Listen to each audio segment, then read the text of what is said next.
5 days from now, Filipino voters will go to the polls to decide not only on the fate of all political candidates, but also, and more importantly, on the destiny of the nation. A cliche, some may say, especially when elections are held in the Philippines every so often. And that, ladies and gentlemen, becomes exactly the problem. When voters vote, not knowing the import of what they do.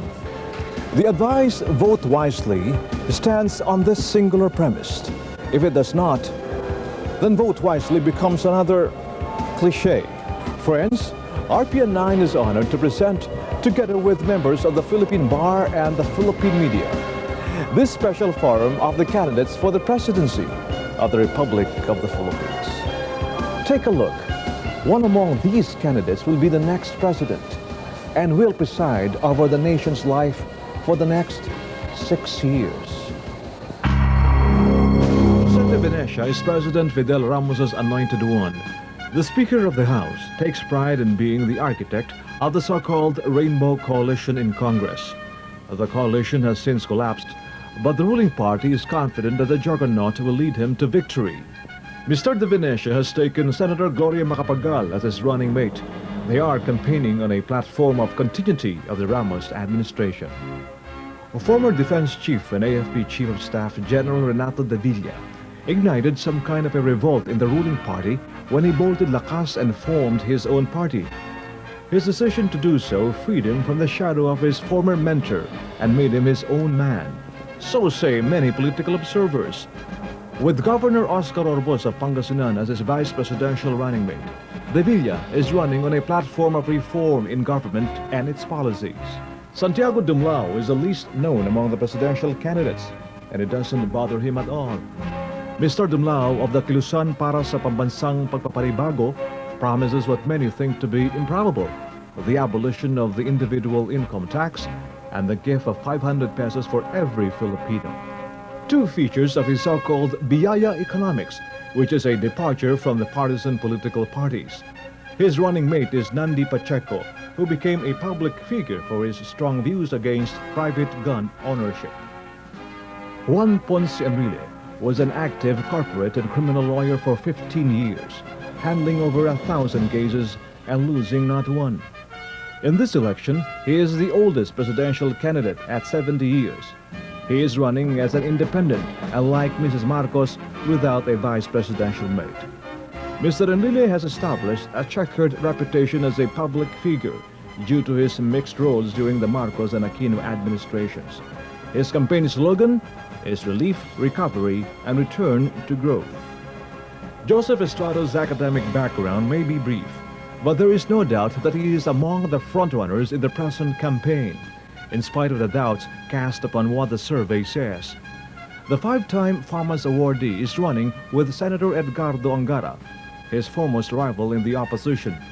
They say they have teamed up to promote justice, economic prosperity, the environment, and peace. JEEP for short. Retired Police General Alfredo Lim's election as mayor of Manila caught not a few political observers by surprise. His entry in the presidential derby has similarly altered the norms of traditional politics in the country. Mr. Lim is the acknowledged candidate of former President Cory Aquino. His running mate is Serge Osmeña. The former Manila patrolman and director of the National Bureau of Investigation is running principally on a platform of peace and order. Faced with a string of court cases, Mrs. Imelda Romualdez Marcos is making another comeback in the national political arena. Returning from her exile in Hawaii, the former First Lady previously ran as president in 1992. She lost. The people of her district in Leyte, however, voted her as their congressional representative in 1995. Mrs. Marcos still calls herself as Nanay ng Bayan, recalling her days as the most powerful woman in the country during the Marcos years. Manuel Morato likes to be called a maverick, and he is. Undaunted by his loss in the ruling party's convention, the former chief censor, Eloro Zar, has formed a new party to launch his crusade for moral recovery and good government. Mr. Morato's running mate is Camilo Sabu. Lito Osmeña practically turned Cebu into a model province for economic growth and his name soon became one with a showcase for countryside development.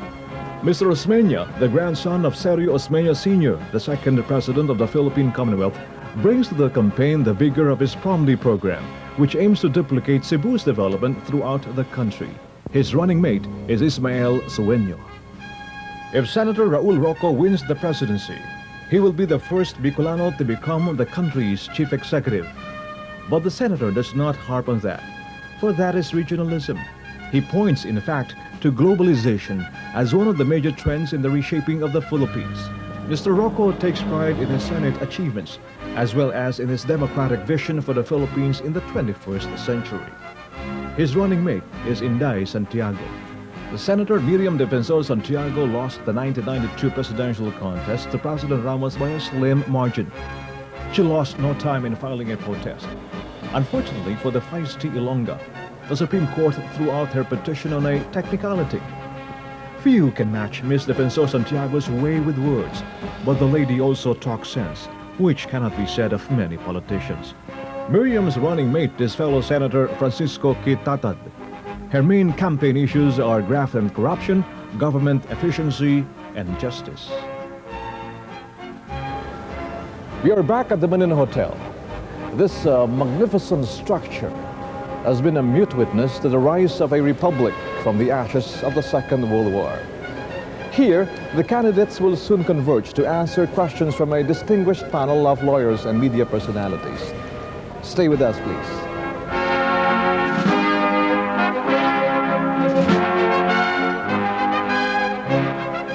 The soldier, he may na mga political party.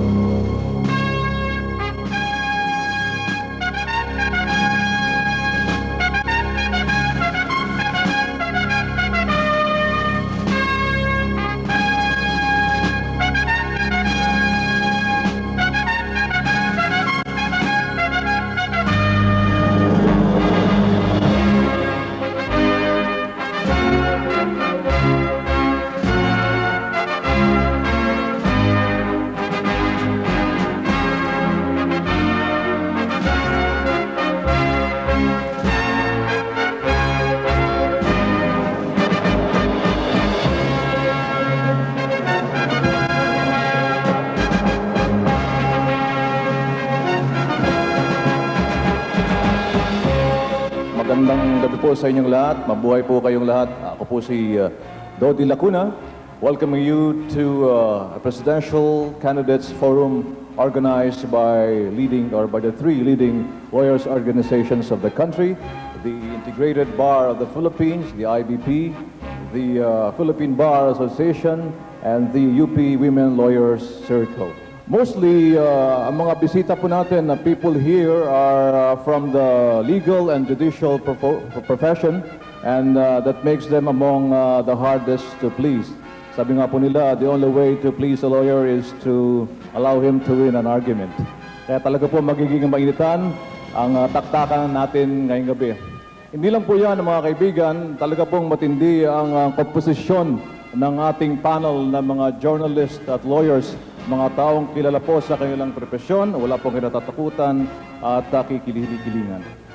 Kaya po, friends, there is no reason for you not to allow us to invite you, for you to stay up to the finish of this forum. And we also hope this program could contribute to help you somehow in helping you make that very intelligent choice as to who will be the next president of this country. There will be two mock elections tonight, mga kaibigan. One exclusively for the lawyers, yung po